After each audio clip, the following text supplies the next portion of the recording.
जगतपुर नाम के गांव में चंद्रा नाम की एक महिला अपनी 3 बेटियों के साथ मिलकर रहती थी। चंद्रा मजदूरी का काम करती थी।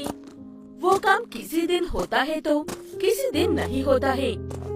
चंद्रा को जिस दिन काम मिलता था उस दिन वो अपनी बेटियों को खाना खिला पाती थी, और जिस दिन काम नहीं मिलता था वो दिन उसके लिए नरक से कम नहीं होता था।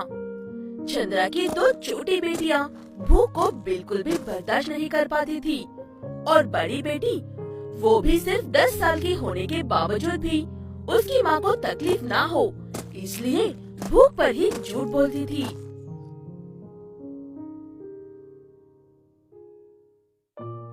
चिक्की बेटा, अपनी छोटी बहनों का ख्याल रखना, मैं काम पर जा रही हूँ।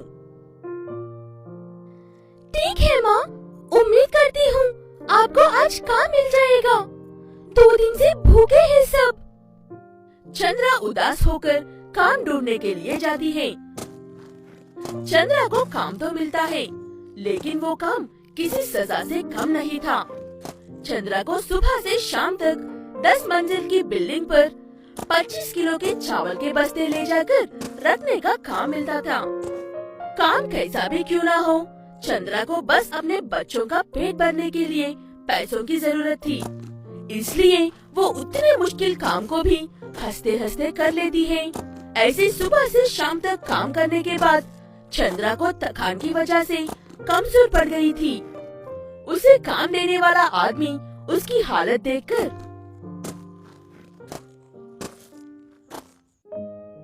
पैसे आज नहीं तो कल भी कमा सकते हैं बेटा, हालत देखो तुम्हारी कैसी हो गई है। मेरा कितना कहने पर भी तुमने जिद करके अकेला ही 4 लोगों का काम किया है। काम का क्या भरोसा साहब जी, आज मिला है, पता नहीं कल मिलेगा या नहीं मिलेगा। मुझे अपनी 3 छोटी छोटी बेटियों का पेट भरना होता है।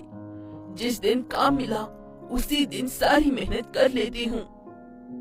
उसकी बातें सुनकर उस आदमी को काफी दुख होता है, और उसके मन में एक सवाल भी आता है कि उसका पति कहाँ पर है और ये अकेले ही मेहनत क्यों कर रही है।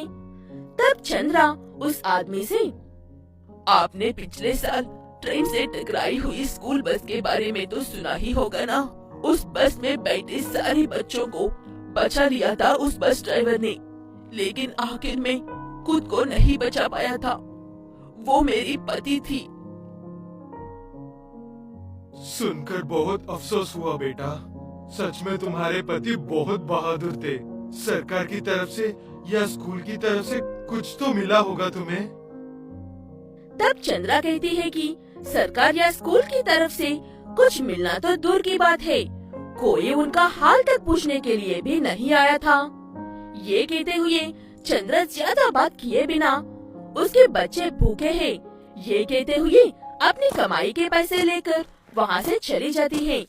जाते जाते रास्ते में अपने बच्चों के लिए खाना खरीद कर लेकर जाती है। घर पहुंचकर देखा तो चंद्रा की छोटी बेटी की तबीयत काफी खराब थी। उसकी दूसरी बेटी रोए जा रही थी और चिक्की उसे समझाने की कोशिश करते हुए खुद भी रो रही थी। वो देखकर चंद्रा काफी घबरा जाती है और उसे अपनी गोद में उठाकर देख रही थी। तभी वहाँ पर वो आदमी चंद्रा काम करते वक्त अपने पति की छोटी सी फोटो को गलती से गिरा दी थी। वो लौटने के लिए आता है और उसके घर की हालत देखकर दंग रह जाता है। माँ, मैं बहन को संभाल लूंगी, आप छोटी को लेकर हॉस्पिटल जाओ। उसकी तबीयत सुबह से बहुत खराब है। आज मैंने जितने पैसे कमाए थे उन सारे पैसों से तो मैं खाना लेकर आई हूँ बेटा। छोटी को हॉस्पिटल लेकर जाने के लिए मेरे पास एक पैसा भी नहीं है। वो आदमी उनकी बातें और सुन नहीं पाता और चंद्रा को आवाज देता है, चंद्रा, मुझे माफ कर दो बेटा। आप यहाँ क्या कर रहे हो साहब जी, और मुझसे माफी क्यों मांग रहे हो। तब वो आदमी कहता है कि चंद्रा का पति जिस स्कूल की बस चलाता था उस स्कूल का मालिक वही है, और बस खराब होने पर भी उसे ठीक नहीं करवाया था, इसलिए उस व्यक्ति ने स्कूल की बंद करवा दिया था। लेकिन वो ये नहीं जानता था कि उस बस ड्राइवर का परिवार इतनी मुसीबतों में गुजार रहा है। मैं इसीलिए तुमसे माफी मांग रहा था। मैंने उस हादसे के बाद स्कूल बंद करके एक हॉस्पिटल खोला है। तुम्हें और तुम्हारे परिवार को वहाँ पर लाइफ टाइम फ्री ट्रीटमेंट मिलेगा और हर महीने अपने ईमानदार पति की बहादुरी की तरफ से 20,000 पेंशन मिलेगा।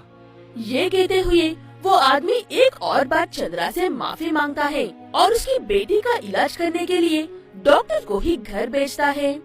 उस दिन के बाद से चंद्रा अपनी बेटियों को एक दिन और एक वक्त के लिए भी भूखा नहीं रखती है। रामापुरम नाम के गांव में कृष्णा नाम का एक सब्जियां व्यापारी रहता था। वो बहुत बड़ा लालची था। किस काम करने से फायदा मिलता है, हमेशा यही सोचते हुए रहता था, वो काम अच्छा हो या बुरा। कृष्णा खुद उनके खेत में सब्जियां उगाकर दूसरे गांव वाले व्यापारियों को बेचता था और बाकी का सब्जियां एक तेले में लगाकर गांव में ही और कुछ लाभ के लिए बेचता रहता था। ये ऐसी है तो एक दिन व्यापारियों को अपनी सब्जियां बेचने वक्त इस बार टमाटर का दाम आसमान छू रहा है भाई। टमाटर उगाने वाले किस्मत का राजा होते हैं। ये बात सुनते ही कृष्णा को एक अच्छा ख्याल आता है, तो वो तुरंत घर जाकर लता मेरी प्यारी पत्नी, इधर आओ ना, तुमसे एक बात कहना है। क्या हुआ जी, क्यों चिल्ला रहे हो? हमें ज्यादा फायदा मिलना है तो ऐसे मेहनत करने से कुछ नहीं मिलता है और अभी होशियारी से काम करना पड़ता है। ये कहते हुए लता को सब बात बताता है। वो सुनने के बाद लता भी हाँ कहते हैं और कृष्णा तुरंत उस गांव के किसानों से मिलने के लिए जाता है।